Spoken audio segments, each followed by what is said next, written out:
Thank you Bambu Lab for sponsoring this video. In this video I designed custom display solutions for LEGO minifigures. Displaying LEGO is generally very straightforward, right? You build your LEGO set and display it on bookshelves, on your desk or wherever, and it generally just works. Some LEGO sets will go the extra mile by providing you with stands to further enhance your displays, like this McLaren F1 car with a base that keeps it at an angle in a very cool way. But most commonly you'll find stands for spaceships like the Milano from Guardians of the Galaxy, or the big Star Wars sets like the UCS TIE Interceptor, kept at a very cool angle that nicely highlights the model, or a not so flattering base for the sail barge that keeps it level with the ground, but with a few side displays for all of the minifigures. Now when it comes to LEGO minifigures though, even though everyone has tons of them depending on collection sizes, LEGO doesn't offer a whole lot of options to keep them. There's a few display cases on LEGO's website which are okay I guess, but honestly don't look that cool, seem to take a lot of space, don't hold too many minifigures and are somewhat pricey, which then leads people into getting custom solutions to properly display their favorite minifigures. In the early days of this channel I did some DIY projects where I cut up the instruction booklet steps of building minifigures, glued them next to their respective figures onto some IKEA frames, and ended up with a nice way to neatly display some of my favorite characters. So all of that gave me the inspiration to pursue and design custom solutions of my own to display a ton of minifigures. A quick trip to IKEA made me look into two objects for the purpose of this video. This Caddies system, basically a pegboard of sorts, onto which you can place different kinds of inserts to store and organize various types of objects, which totally aligns with what I'm doing today, as do the Santa head frames, the same ones I used before for those custom minifigure displays I showed before, for which I designed the perfect system to display minifigures. But let's start with the pegboard. All of these holes are used to slide your inserts in, but IKEA doesn't really have a solution for LEGO minifigures, so that's why I designed my own. This small piece that you turn sideways like this, and then twist and turn for a tightly secure fit. It feels incredibly weird and wrong to be making things with studs, but please bear with me, it's for the greater good, and LEGO, please don't sue me. Now, while the task looks simple, these studs didn't really do much to hold the minifigures in place, so this made me appreciate LEGO's precision and quality control even further, as it took me 5 different takes to finally nail a tolerance that was good enough to hold minifigures in place, but not tight to the point of potentially damaging our LEGO minifigures, which is something I'd like to avoid at all costs. Designing the piece in Fusion 360 was somewhat straightforward, but what made it possible for me to print these pieces at home was the Bambu Lab A1 Mini, a 3D printer that is incredibly user-friendly and easy to use out of the box. Tightening a few screws and running auto-calibration tests is all you need to get it working, and with a roll of filament in place you'll start your very first prints in under 15 minutes just like that. I was shocked to find how easy and affordable it was to get started with 3D printing.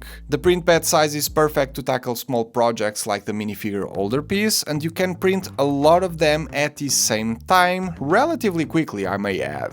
Once you print a ton of these, all that there's left to do is placing them on the pegboard in the type of configuration you most see fit to have your minifigures on display in a nice and clean way. The downside of this system is the fact that the minifigures will be exposed to dust and you're restricted to the pegboard hole's location, which still gives you lots of options, but still. And that's where the Santa head frames come in. Straight out of the box they have this acrylic type cover to keep whatever you place inside this safe, which solves the dust issue, and they also look nice if you plan on getting a bunch of them side by side.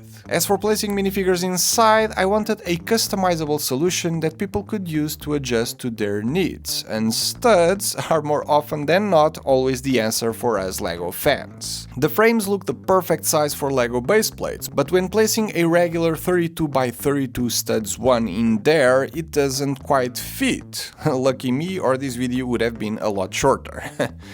Went to the drawing board, or in this case Fusion 360, and designed a baseplate that perfectly matched the picture frames. The printpad size of the A1 Mini wasn't enough for this project though, and that's where the A1 comes into play. Another Bambu Lab piece of technology, just as easy to set up and use, but with the added benefit of having a slightly larger printpad size, perfect by the millimeter to print the custom baseplate. But as I tried it out, the custom studs had no clutch, which was a bit of a fail on my end. After fixing the error and printing a new piece, the result was far better, and here's what I came up with. A 30x30 studs piece that has a little bit of a flat surface to fit right under this secondary frame piece, with the studs facing out to display any LEGO related thing the frame fits, including our beloved minifigures. To have them facing up, I came up with a few LEGO stand designs that you'll need to source with fairly common LEGO pieces you might have around the house. And the fact that there's studs in this thing means you can completely customize each of the frame base plates you decide to print to fit any number of minifigures. The reason I did that instead of coming up with a design with a fixed number of minifigure display stands was that different collectible minifigure series, for instance, have a different number of characters, so assuming you'd want to display any single series inside means you would need to be able to adjust the amount of minifigures displayed inside.